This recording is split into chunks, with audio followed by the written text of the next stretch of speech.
तो विद्यार्थी मित्रों, आप सभी लोगों का यूनिक एकेडमी में हार्दिक स्वागत है। और अब हम 4.3 के जो पार्ट 1 में क्वेश्चन 1 और क्वेश्चन 2 समझाया था, क्वेश्चन 3 बाकी था, तो ये पार्ट 2 में है क्वेश्चन नंबर 3। ठीक है, बहुत ध्यान से देखना। क्वेश्चन नंबर 3 क्या है? क्या एक ऐसी आम का बगिया बनाना संभव है जिसकी लंबाई चौड़ाई से दोगुनी हो और उसका क्षेत्रफल 800 मीटर स्क्वायर हो? यदि है तो उसकी लंबाई और चौड़ाई क्या करो विद्यार्थी मित्रों, ज्ञात करो। ठीक है, स्टार्ट करते हैं और समझते हैं क्या है। ठीक है, सबसे पहले तो हम क्या करेंगे, माना आयताकार बगिया की चौड़ाई x मीटर है और आयताकार बगिया की लंबाई 2x मीटर है। कैसे विद्यार्थी मित्रों, आप खुद समझिए ध्यान से।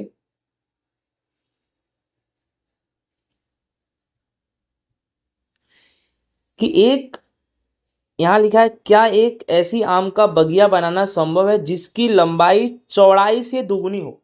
यानी जो लंबाई है ना वो चौड़ाई से दुगनी है। तो पहले चौड़ाई को कितना मान लिया, x मीटर, और लंबाई चौड़ाई से दोगुनी है यानी 2x मीटर मान लिया। समझ में आ गया? अब आयताकार बगिया का क्षेत्रफल, तो आयताकार का क्षेत्रफल का सूत्र होता है लंबाई गुणे चौड़ाई। तो सबसे पहले लंबाई कितना माना है आपने, 2x, और गुणे चौड़ाई कितना माना है, x, बराबर इसका क्षेत्रफल दिया है 800 मीटर, तो 800। फिर 2x का गुणा x में करेंगे, 2x स्क्वायर बराबर 800, तो x स्क्वायर बराबर 800 और 2 कहाँ जाएगा, नीचे, यानी 400, यानी x स्क्वायर बराबर क्या आया, 400। ओके, अब क्या करेंगे,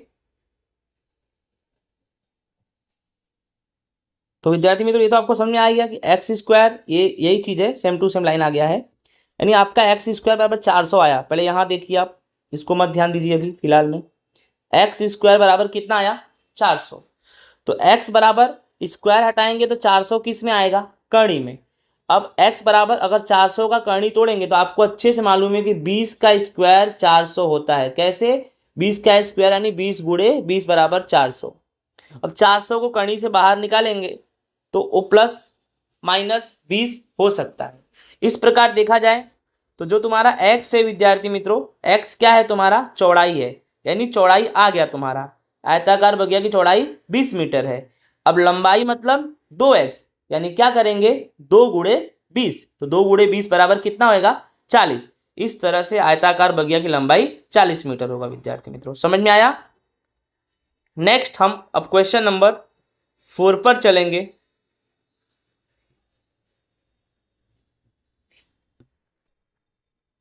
नेक्स्ट क्वेश्चन हमारा 4 है, क्या निम्न स्थिति संभव है? यदि है तो उसकी वर्तमान आयु ज्ञात करो। दो मित्रों की आयु का योग 20 वर्ष है। 4 वर्ष पूर्व उनकी आयु का गुणनफल कितना था, 48। ध्यान से समझना कि दो मित्रों के आयु का योग 20 है, तो समझो कि माना कि एक मित्र का आयु कितना है, x वर्ष है, तो दूसरे मित्र का आयु कितना है, 20 माइनस एक्स। आप इसी में टेंशन में आओगे कि सर कैसे, तो मैं आपको बता रहा हूं कि कैसे, कि आप दिमाग लगाओ कि एक वर्ष का एक मित्र का आयु कितना माना, x, और दूसरे का कितना माना, 20 माइनस एक्स। आप बोलोगे सर क्यों, क्योंकि दोनों का योग कितना हो रहा है, 20। अब दोनों का योग यानी 20 होना चाहिए, तो पहले को x माना प्लस दूसरे को 20 माइनस एक्स माना, और ये x प्लस में है, ये दोनों कट जाएगा तो कितना बचेगा, 20। इसीलिए मैंने 20 माइनस एक्स माना। बोलो समझ में आया? तो एक मित्र की आयु कितना मान लिया, x वर्ष, दूसरे मित्र की आयु कितना मान लिया, 20 माइनस एक्स वर्ष। अब सवाल में जो बोला है 4 वर्ष पूर्व यानी पहले दोनों की आयु, तो एक मित्र की आयु जिसका तुमने x माना है, 4 वर्ष पूर्व यानी घटाने का और बाद यानी जोड़ने का, तो x माइनस 4 वर्ष हो गया। दूसरे मित्र का कितना है, 20 माइनस एक्स तो है ही, 4 वर्ष पूर्व यानी माइनस 4 कर दो उसमें भी, तो 20 में से 4 गया तो 16 और माइनस एक्स यानी 16 माइनस एक्स वर्ष। समझ में आया? अब क्या बोला है, दोनों के आयु का गुणनफल 48 था। अब दोनों के आयु का गुणनफल निकाल दो, तो उनकी आयु का गुणनफल पहले का क्या माना, x माइनस 4, दूसरे का कितना, 16 माइनस एक्स। यहाँ देख लो, इसका x माइनस 4, और दूसरे का 16 माइनस एक्स, दोनों का गुणाकार लिख दो। x माइनस 4 16 माइनस एक्स बराबर कितना दिया है 48। अब करना क्या है ध्यान से, x लिखो और 16 माइनस एक्स लिख दो, फिर -4 लिखो, फिर 16 माइनस एक्स, यानी x का गुणा 16 माइनस एक्स से -4 का गुणा 16 माइनस एक्स से बराबर 48। अब आप बताओ x का गुणा 16 से होगा तो 16x माइनस x का गुणा x से होगा तो एक्स स्क्वायर, फिर ये -4 है तो 4 का गुणा 16 में करेंगे तो -64, फिर ये माइनस और ये माइनस प्लस, फिर 4 का गुणा x में करेंगे तो 4x बराबर 48। ठीक है कि नहीं। अब इसको ढंग से लिखो, पहले स्क्वायर वाला है, स्क्वायर वाला माइनस एक्स स्क्वायर में है, इसको लिख दो। फिर एक्स वाला कैसे लिखेंगे कि ध्यान से समझना कि ये 16x किस में है प्लस में, और ये 4x किस में है प्लस में, तो 16 और 4 कितना हो जाएगा 20x, और लास्ट में बचा -64, और ये +48 है, +48 को बराबर के इधर लाओगे तो कितना हो जाएगा -48, और इसके बराबर में आप 0 भी मान सकते हो। फिर एक्स स्क्वायर प्लस 20x, ये -64 और -48 को जोड़ेंगे तो -112 आएगा, 64 48 112 और बड़ी संख्या 64, 64 का चिन्ह माइनस, बराबर में क्या करेंगे 0। बोले इतना समझ आया कि नहीं आया। लेकिन एक चीज को दिमाग में बिठाओ, अभी आपका सॉल्यूशन कहां तक आया है कि -x² प्लस 20x माइनस 112। तो ये समझो कि ये समीकरण जो है आपका जो निकला है ये x² माइनस में है, ठीक है। अगर इसको प्लस में करना है तो एकदम सिंपल सी बात है, ये समीकरण को -1 से गुणा करेंगे तो ये समीकरण का जो x² माइनस में है वो प्लस में हो जाएगा, तो -1 से गुणा करेंगे तो प्लस में हो जाएगा। जैसे सपोज करो कि यहां पर आपने क्या लिख दिया -1, तो माइनस माइनस प्लस, तो समझ लो कि x² हो गया, फिर ये रहा माइनस, ये रहा प्लस, माइनस प्लस माइनस, ये 20x हो गया, फिर ये रहा माइनस, ये रहा माइनस, माइनस माइनस प्लस 112 बराबर 0। मतलब अब आपका ढंग का आ गया x² माइनस 20x प्लस 112 बराबर 0। अब इसका हम क्या करेंगे ध्यान से समझो, बहुत आसान है कि इसके अकॉर्डिंग आप ये मान सकते हो ax² प्लस bx प्लस सी बराबर 0। इसके अकॉर्डिंग तुम्हारा a बराबर 1 हो जाएगा, चेक कर सकते हो यहाँ पर कुछ नहीं तो 1, और b बराबर तुम्हारा -20 और c बराबर तुम्हारा 112, तो b -20 और c 112। तो d का सूत्र b² माइनस 4ac। तो सबसे पहले आपको क्या करना है, b² यानी -20 का स्क्वायर माइनस 4, a कितना है 1 और c कितना है 112, तो -20 का स्क्वायर 400 माइनस 4 गुणे 1 गुणे 112, तो 4 एकम 4, 112 में 4 का गुणा करेंगे, 112 में अगर आप 4 का गुणा करो 4 दूनी 8, 4 एकम 4, 4 एकम 4, 448 आया। ठीक है, अब 400 में से 448 घटाएंगे तो आंसर आएगा -48। अब आपको अच्छे से मालूम है कि -48 0 से छोटा है तो मूल वास्तविक नहीं होंगे। मैंने इसके पहले वाले क्वेश्चन में बताया था कि जब भी डी का कीमत यानी b² माइनस 4ac का जब कीमत 0 से कम आए तो उसका कोई भी सॉल्यूशन करने का नहीं। समझ में आया कि नहीं। बस यहीं पे कंप्लीट हो गया ये सवाल तुम्हारा। आई होप विद्यार्थी मित्रों आपको इस तरह से क्वेश्चन नंबर 4 समझ में आया होगा। अब हम चलेंगे क्वेश्चन नंबर 5 पे। ओके, चलो हमारा क्वेश्चन क्या है 5वां, क्या परिमाप 80 मीटर तथा क्षेत्रफल 400 मीटर स्क्वायर के एक पार्क को बनाना संभव है, यदि है तो उसकी लंबाई और चौड़ाई ज्ञात करो। सबसे पहले पार्क जो तुम्हारा है वो आयताकार में है, तो माना आयताकार पार्क की लंबाई x मीटर है और चौड़ाई y मीटर, क्योंकि यहाँ पर कोई ऐसा शर्त नहीं दिया है विद्यार्थी मित्रों जिससे तुम्हें कुछ मानना पड़े। सिंपल सी बात है, यहाँ पर परिमाप दिया है। पार्क कैसा होता है, पार्क हमेशा आयताकार में होता है, बट यहाँ ये नहीं है कि लंबाई चौड़ाई के लिए कोई शर्त है। जब कोई शर्त ना हो तो लंबाई को x मान लिया और चौड़ाई को y मान लिया। अब बोला है कि परिमाप 80 मीटर है, तो आयताकार पार्क का परिमाप, तो परिमाप का सूत्र होता है 2 कोष्टक में लंबाई प्लस चौड़ाई। क्या सूत्र होता है, 2 कोष्टक में लंबाई प्लस चौड़ाई, तो 2 कोष्टक में लंबाई कितना x प्लस चौड़ाई कितना y, और मीटर क्योंकि सवाल में मीटर का जिक्र है तो मीटर। ठीक है, फिर आपको क्या करना है, 2 कोष्टक में x प्लस वाई, ये सूत्र आयताकार पार्क का परिमाप का सूत्र हो गया, और उसका आंसर दिया है 80, तो 2 कोष्टक में x प्लस वाई बराबर 80। इसमें क्या करेंगे, x प्लस वाई बराबर 80/2, यानी विद्यार्थी मित्रों कुछ टेंशन लेने की जरूरत नहीं है। यानी आपका पहले आयताकार पार्क का परिमाप कितना निकल गया, आयताकार पार्क का परिमाप कितना निकला, तो 2 कोष्टक में लंबाई प्लस चौड़ाई, 1 मिनट,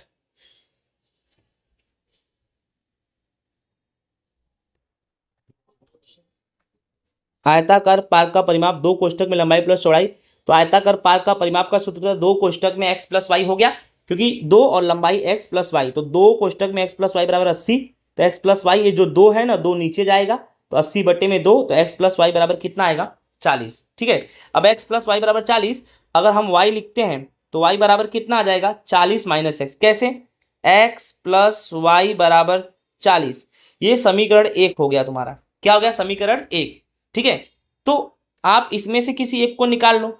जैसे अगर आपने y निकाला तो y बराबर कितना हो जाएगा, 40 माइनस एक्स, यानी जो भी आपका आंसर आएगा x, जो भी तुम्हारा x आंसर आएगा y बराबर 40 माइनस एक्स, यानी 40 में से x घटा दोगे तो y निकल जाएगा। ठीक है, इस तरह से देखा जाए तो समीकरण नंबर 1 जो है ना विद्यार्थी मित्रों, वो किसको मानना है, इसी को मानना है, इसी को। ये समीकरण 1 हो गया। ठीक है, यानी कहने का मतलब क्या है, फिर से सीख लो इसको, नहीं आप बोलोगे सर समझ नहीं आया, कि आपका x प्लस वाई बराबर 40 आया है, तो यहां से y मान लो, y बराबर 40 और प्लस एक्स उधर गया तो माइनस एक्स, ये समीकरण नंबर 1 हो गया। चलो आगे समझते हैं, समझ में आएगा। अब विद्यार्थी मित्रों, इस सवाल में और कुछ भी दिया है कि आयताकार का क्षेत्रफल 400 मीटर स्क्वायर है, इसी से सवाल सोल्व होगा। आयताकार पार्क का क्षेत्रफल 400 मीटर स्क्वायर। अब आयताकार पार्क का क्षेत्रफल, क्षेत्रफल का सूत्र होता है लंबाई गुणे चौड़ाई बराबर 400 मीटर स्क्वायर। लंबाई कितना है x, चौड़ाई कितना y बराबर 400 मीटर स्क्वायर। ठीक है, यानी x गुणे y बराबर 400 मीटर स्क्वायर। ठीक है, इसको समीकरण नंबर कितना मान लिया हमने, 2 मान लिया। क्या मान लिया इसको, 2।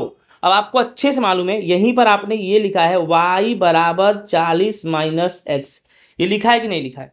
ठीक है, y बराबर 40 माइनस एक्स, तो करना क्या है, दिमाग से लगाना, x गुणे y बराबर 400 मीटर स्क्वायर, इसको समीकरण 2 मान लिया। अब ध्यान से, x है तो x के जगह पे x लिख दो, गुणे लिख दो, और y के जगह पे क्या लिख दो, 40 माइनस एक्स लिख दो, बराबर कितना, 400 मीटर स्क्वायर। फिर x का गुणा 40 में करेंगे 40x, माइनस x का गुणा x में करेंगे x स्क्वायर, और ये 400 प्लस में है, इधर लाएंगे तो माइनस में, इसके बराबर में क्या मान लेंगे, 0। फिर ये समझो कि पहले लिखेंगे माइनस एक्स स्क्वायर, फिर लिखेंगे प्लस 40x, फिर लिखेंगे माइनस 400, फिर से वही आया।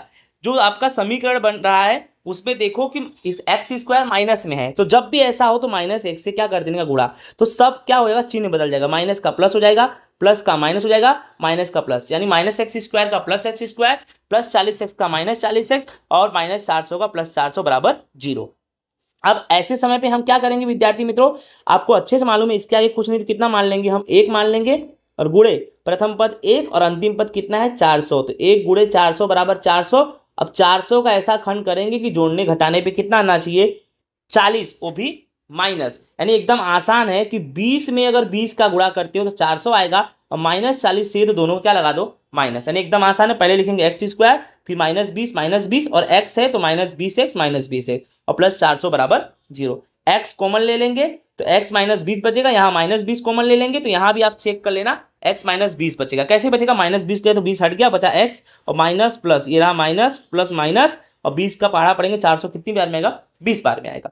फिर x माइनस 20 2 बार, इधर भी एक बार x माइनस 20, यानी x माइनस 20 बराबर 0, तो x बराबर भी तुम्हारा क्या होगा, 20 होगा। इस प्रकार से देखा जाए तो लंबाई भी 20 आएगा और चौड़ाई भी 20 आएगा, तो 20 गुणे 20 बराबर 400 मीटर स्क्वायर। ये आपके सवाल में दिया भी है कि क्षेत्रफल जो है 400 मीटर स्क्वायर है, यानी पक्का है कि लंबाई और चौड़ाई दोनों 20-20 होगा। बट आपको सॉल्व भी करना था इसको, ऐसे तो हमें डायरेक्ट मालूम पड़ गया, पर उसे हमें सॉल्व भी करना था। तो विद्यार्थी मित्रों, इस तरह से आपका ये भी क्वेश्चन होता है पूरा।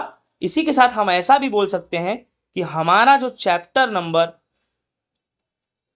4 है, द्विघात समीकरण, वह टोटल पूरा होता है। इसी के साथ ये लास्ट वीडियो था चैप्टर नंबर 4 स्टैंडर्ड 10 मैथमेटिक्स का, जो आप लोगों के लिए बहुत आईएमपी एग्जाम के लिए, उसको मैंने सोल्व करा दिया। वीडियो में अलग अलग पार्ट्स है, आप ध्यान से देखो। अगर आपने हमारे चैनल्स को सब्सक्राइब नहीं किया तो प्लीज सब्सक्राइब कर देना। शिक्षा जय हिंद, राधे राधे। मिलेंगे नेक्स्ट वीडियो में नेक्स्ट चैप्टर के साथ।